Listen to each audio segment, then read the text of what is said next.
ও মা, হ্যাঁ মা রে। এই দেখো কই মাছ এনেছি, ছটছট করছে। ওরে। আর দুটো কমলা লেবু আছে না, হ্যাঁ, ধরো এই হ্যাঁ। কমলা লেবু দিয়ে কই মাছ দিয়ে কই কমলা বানাবে। আমি আসছি। দেখেছো কাণ্ড, দুটা হাতে কমলা লেবু ধরিয়ে এক ঝুড়ি কই মাছ দিয়ে চলে গেল। কি কই কমলা খাবে? এই কমলা লেবু দিয়ে কই মাছের রেসিপি মাসি তার রান্না করেছিল, তার মুখে সেটা খুব ভালো লেগেছিল। ঠিক একটু বড় বড় সাইজের কই মাছ হলে সেই রেসিপিটা নাকি ভালো হয়। আর কমলা লেবুও টাটকা পেয়েছে, বলছে মা নিয়ে এসে মাছির মতো রান্না করো না। আমি বলছি নিয়ে এসছি যখন করতে তো হবে। আর এতগুলাও কই মাছ আমি করবো না, আর হাফ রেখে দিব, পরে আবার করব। আর হাফ জ্যান্ত করে রেখে দিই। এই কটা কই মাছ নিয়ে এসছি, কারণ যেগুলা যুদ্ধ করছিল একবারে লেটকে গেছে, সব জ্যান্ত করে দিয়ে আসছি, এগুলা লেটকে গেছে, এইগুলাই কেটে নেব। কিন্তু কই মাছ কিন্তু কাটতে হেভি কষ্ট, মাছেও ছাই দিব, তারপরে গিয়ে মাছ কাটবো। আগে কাঁটাগুলো তার সাইডের গুলো কেটে নিই, এইরকম করে কেটে নিই। কাঁটাগুলো খুব সাবধানে কাটতে হবে, হাতে যদি লাগবে একবারে পুরা রক্তপাত করে দেবে। এক সাইডের কাঁটাটা কাটলাম, আরও একটা এক সাইডের কাঁটা আছে, সেটাকেও কেটে নিই। দু সাইডের কাঁটাটা কেটে নিয়েছি, তার পালকগুলোও একটু কেটে নিচ্ছি। এই যে দু সাইডে তার পালকগুলো ছিল, আর এই যে তার গালসাগুলোও না কাঁটা কাঁটা আছে, এইগুলোও ধারালো হেভি কাঁটা। কই মাছের আঁচও প্রচুর। এবারে কি করব, এই যে পেটের কাছে পালক যে আছে সেটাকে আমি এইরকম করে একটু কেটে নিচ্ছি। এই যে গালসাটাকেও কেটে নিচ্ছি, এটাও কাঁটা, একবারে টাটকা। গালসাটাও কেটে নিলাম। আমি একটা পিন কাঁটা নিলাম, এই পিন কাঁটা দিয়ে এই মাছের এইটাকে বের করে আনলাম। এই যে মাছের সেই তেলটাও বেরিয়ে আসলো দেখছেন। আর এই যে দেখছেন কই মাছের এই যে পিত্তিটা, এই যে ছোট ধরনের পিত্তি, সেটাকেও বের করে নিতে হবে। এইটা বের করে এসছে যে আমি এটাকে আস্তে করে কেটে নিচ্ছি। তার নাড়ি ভুঁড়ি পরিষ্কার করে দিলাম, এই যে এটা ফেলে দিলাম। এই যে দেখছেন একবারে পেটটা তার পরিষ্কার। এবারে ল্যাসটা একটু কেটে নিই। মাছ কাটা হয়ে গেল। এই যে দেখছেন এইরকম করে সব মাছগুলো আমি কেটে নেব। আর একটু যদি কই মাছের আঁশ যদি থেকে যায়, সে তরকারিতে এইরকম ফুলে উঠবে, আর খেতে বসলে অনেকে বিরক্তিও হয়। মাছে আঁশ থাকলে খেতেও একটু কীরকম লাগে না। এই যে দেখুন, এই যে পেটে দেখছেন দু সাইডে দুটো পালক আছে, সেটাকে আমি কেটে নিচ্ছি। এই যে দেখুন কীরকম কাটছি দেখুন। এই পিন কাঁটা দিয়ে এই যে মাছের তেলটাকে আমি বের করে নিচ্ছি। এই যে দেখুন, এই যে মাছেরা পিত্তিটাও বেরিয়ে এসছে, এই যে তার ছোটো পিত্তি, এই যে দেখুন, এইটাকে নিয়ে বের করে আমি ফেলে দেবো। এটা নোংরাটা এই যা। আর এ মাছের ডিম হয়নি, ডিম হলে পেটে এইখানটা থাকতো।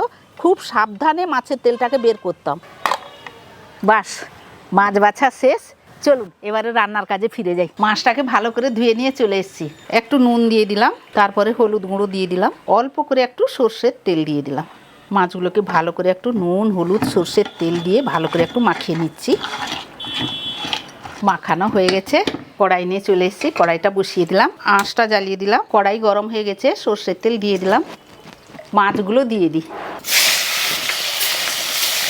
তেলটা বেশ গরম হয়ে গেছে, আর তেলটা যত গরম করবেন দেখবেন মাছগুলোও ফরফর করে উঠে যাবে, অসুবিধা হবে না। দেখছেন আমি সব মাছগুলোই ফেলে দিয়েছি, ফরফর করে উঠে যাচ্ছে। এটা হালকা ভাজা হবে। বা দেখুন কই মাছটা এইরকমই হালকা মাছ ভাজা হবে, সেই হালকা মাছগুলো আমি তুলে নিচ্ছি। এই যে জ্যান্ত মাছ এমনিতেই হালকা ভাজা হয়, আর হালকা ভাজা খেতেও ভালো লাগে। আর আমরা বিশেষ করে হালকা মাছই ভাজা খাই, কিন্তু ছেলে কেন পুতরা কেন তারা হালকা মাছ ভাজা খায় না, বিশেষ করে এই কই মাছ। ঝোল কেন যে কোনো তরকারি কেন তাদের জন্য কড়া ভেজে নিই, সেই জন্য তাদের জন্য কড়া একটু ভেজে রাখছি, আর আমাদের জন্য হালকা রেখেছি, আমরা খাবো। কমলা লেবু, সেই কমলা লেবুটা আমি ছাড়িয়ে নেব। এবারে কমলা লেবুর মুখটা একটু কেটে নিই। কী ভাবছেন কমলা লেবুর খোসা লাগবে? কিন্তু না, কমলা লেবুর খোসা লাগবে না। কমলা লেবুর খোসাটা ছাড়িয়ে নিলাম, এই আগে ছাড়িয়ে নিই, তারপরে গিয়ে বলবো। কমলা লেবুর গোটা খোসা ছাড়ানো হয়ে গেল। এবারে কমলা লেবুটাকে খোসা তো ছাড়িয়ে নিয়েছি, এবারে তার কোয়াগুলো বের করছি। এই যে দেখুন একটা একটা করে কোয়াগুলো বের করে নেব।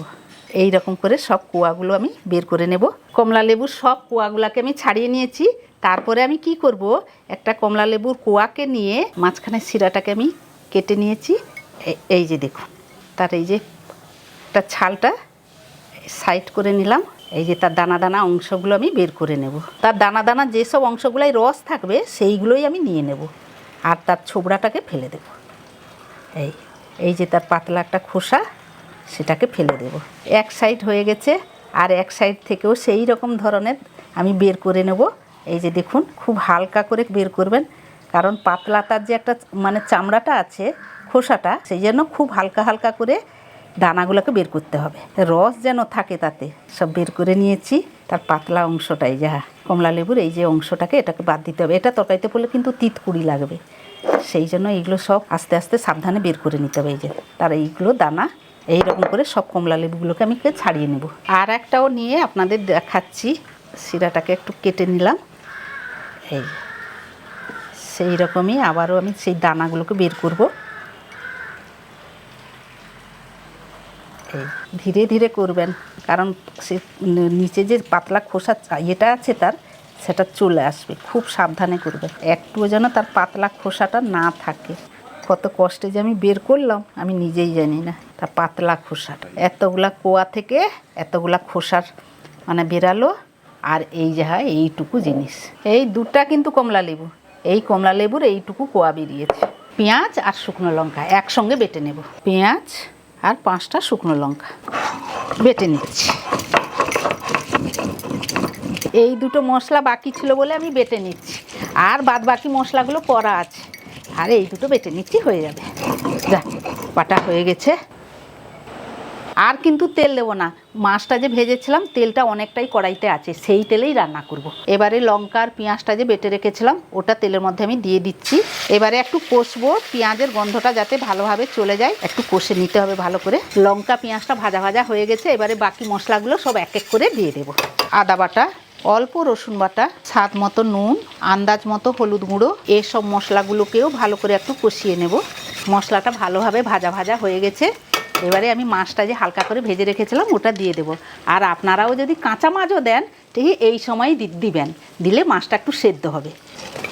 এবারে হালকা হাতে 2-1 বার নাড়াচাড়া করে নেব, দিয়ে পরিমাণ মতো জল দিয়ে দিলাম। মশলা আর মাছটাকে ভালোভাবে জলের সাথে একটু মিশিয়ে নেব। এই দেখুন কালারটাও কি সুন্দর চলে এসছে। এটা মাখা মাখাও থাকবে না, আবার বেশি ঝোলও থাকবে না, এটা মাঝারি ধরনেরই থাকবে। ঝোলটা ফুটে এসছে, এই যে আমি দুটো কমলা লেবু ছাড়িয়ে রেখেছিলাম তার কোয়াগুলো সঙ্গে সঙ্গে দিয়ে ঢাকা মেরে দেবো। সেই গন্ধটা সে তার ভেতরে থাকবে, যাতে না বেরায়, দিলে গন্ধটাও ব্যাপক লাগবে। এবারে কমলা লেবুটা একটু মিশিয়ে নেব পাশ। এবারে চট করে ঢাকাটা দিয়ে দিই, ঢাকাটা দিয়ে দিলাম। এবারে আঁচটা কমিয়ে দিয়ে 5 মিনিট ফুটতে দেবো। 5 মিনিট হয়ে গেছে, ঢাকাটা তুলে নিলাম। কি সুন্দর গন্ধটা বেরাচ্ছে। আপনারাও যদি থাকতেন এই গন্ধ শুনলে সত্যি বলবেন কি রেসিপি এটা। এবারে নামানোর আগে কয়েকটা কাঁচা লঙ্কা চিড়ে রেখেছিলাম সেটা দিয়ে দেব। ব্যাস শেষ। আবারও ঢাকাটা দিয়ে আঁচটা বন্ধ করে দিলাম। এটা একটু অন্য ধরনের রেসিপি না, খেতেও কিন্তু অন্য রকমের লাগবে। আপনারা বাড়িতে করবেন, দেখবেন খুব ভালো লাগবে। যাই হোক হয়ে গেছে, এবারে ভাতটাও বেড়ে নিয়ে আসি আর বাবুকেও ডেকে দিই। বাবু রে, কই কমলা হয়ে গেছে, খাবি চলায়। এই নে ভাত বেড়ে নিয়ে চলে এসেছি। হ্যাঁ দাও দাও, হয়ে গেছে বলে তো তোকে ডাকলাম। এই যে নে, গন্ধটা কি সুন্দর বেরাইছে জানিস তো। এই নে, বাহ, দাঁড়া, একটু কাঁচা লঙ্কা দাও। কাঁচা লঙ্কাও দিচ্ছি, ঝোলও দিচ্ছি, আর সেই কমলা লেবুর গ্রেভিটাও দিচ্ছি। দেখে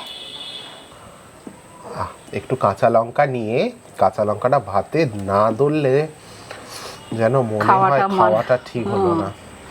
এবার মাছটা যে আছে, মাছটাকে নিয়ে, মাছটা সাবধানে ভাঙবি, কাঁটা আছে, কাঁটা আর গরম। কিন্তু কই মাছ খুব মিষ্টি খেতে, খুব ভালো লাগে। ভাতের সাথে গ্রেভিটা মাখলাম। ভালো লাগছে সবটা, আমি বলি মাছের মতোই হয়েছে। ওহ, আর এক কর আসনি, একটু ঝাল ঝাল, একটু মিষ্টি মিষ্টি।